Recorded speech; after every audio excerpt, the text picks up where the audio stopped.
It is 50,000 years ago. The sun is barely up. A caveman named Grug wakes up, stretches his back, grunts at the ceiling of his rock apartment, and thinks to himself, today is the day. Today, I provide. Today, I become the backbone of this entire operation. He has absolutely no idea what is about to happen to him. And honestly, neither do you. But you're going to want to watch every second of this. Let's set the scene properly. There is no alarm clock. There is no coffee. There is no motivational podcast telling Grug to believe in himself. There is only the sound of a mammoth somewhere in the distance and 47 tribe members who are all, without exception, completely depending on Grug to not embarrass himself today.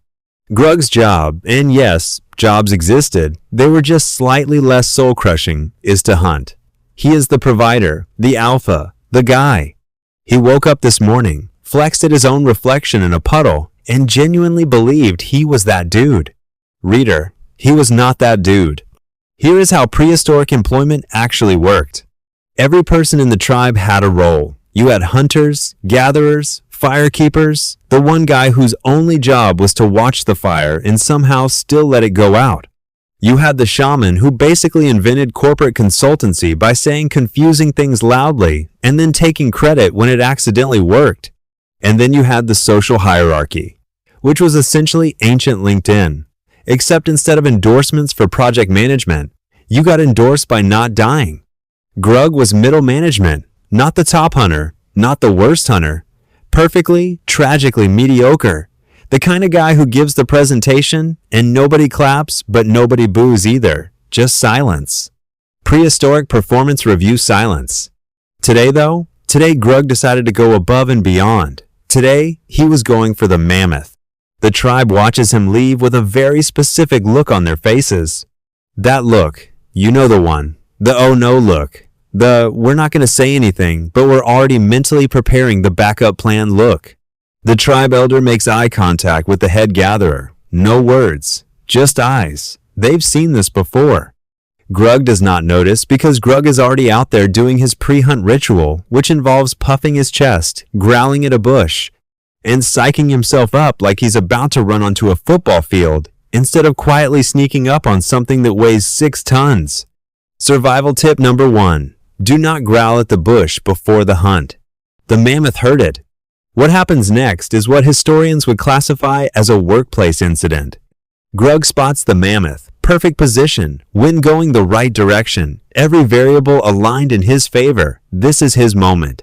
50,000 years of human evolution pointing directly at this one beautiful second of triumph. He trips over a rock. Not a big rock, a humiliating rock. A rock so small it should not have been able to end a career. And yet, down goes Grug. Spear goes sideways. The mammoth turns its massive ancient head, looks at Grug on the ground, and in the most devastating moment in human employment history, just walks away, unbothered, completely unimpressed. The mammoth did not even run. It walked. That is how threatening Grug was. It speed walked away from him like a manager pretending not to see an employee in the hallway. But here's where it gets worse, because it always gets worse. Grug has to go back to the tribe, empty-handed, with a bruised knee and a bruised soul and absolutely zero mammoth. He is already mentally preparing his excuse. He is crafting the story. By the time he reaches camp, the mammoth is going to be enormous. Ferocious, basically a dragon. He almost had it. It was close. You had to be there. The tribe already knows. They always know. There is a small child at the edge of camp who watched the whole thing from a hill. This child has been telling everyone for the last 20 minutes with aggressive hand gestures. Grug walks in. The silence is so loud you could hear it from space. If space existed as a concept, which it didn't yet, but still. This is the part nobody talks about when they romanticize ancient human life.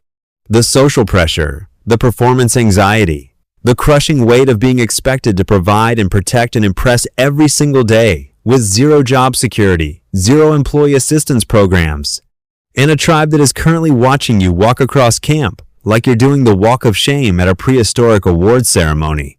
The head gatherer, a woman named Grug, who has silently kept this entire tribe alive for 3 seasons by finding berries and roots and refusing to make it anyone else's problem. She doesn't say a word. She just hands Grug a small pile of berries. That is the ancient equivalent of your coworker covering for you while you silently accept that you are not, in fact, built for leadership. Now Grug has a decision to make. Option 1. Accept the humility. Learn. Become better. Do the internal work. Option 2. Double down. Go back out there. Prove something to absolutely nobody who asked. If you are surprised by which option Grug chose, you have never met a man in your entire life. Back out. Again. Except now it's midday. The good hunting window is closed, and Grug is running on wounded pride and 3 berries. He finds a smaller animal, a deer. Totally reasonable. Totally achievable. This is actually a good call. He spends 45 minutes trying to catch it with the same aggressive energy he brought to the mammoth. The deer simply does not engage. It looks at him and leaves, just like the mammoth, just like his dignity. Everything in this ecosystem has collectively decided to walk away from Grug at a medium pace. He comes back with 1 fish. 1. A single sad fish that he found near a riverbank that had basically already given up on life. He presents it to the tribe like it's an offering. Chest out, chin up, completely committed to the energy of a man who went above and beyond today. The tribe accepts the fish in the same polite silence as before. That night, around the fire, Grug stares into the flames. And here's the thing. Here's the part that hits different. He's not broken. He's already rewriting it in his head. The story is getting better in real time. By tomorrow morning, he will genuinely believe he almost caught that mammoth. By next week, it will be a good story. By the season after that, he will be the guy who once single-handedly faced down a mammoth and tactically chose to retreat for the good of the tribe. The campfire crackles, the tribe sleeps, and Grug sits there, reconstructing his own reality with absolutely zero self-awareness and maximum emotional protection. And the wildest part? That behavior never left. We still do this. Right now. Today. Every single one of us. We trip over our own rocks, get walked away from by our own mammoths, come back with 1 sad fish, and sit in the metaphorical campfire glow telling ourselves we almost had it. Grug didn't fail. He was just ahead of his time. We're all just Grug. We're all out here presenting 1 fish like it was the plan all along. And the tribe always already knows.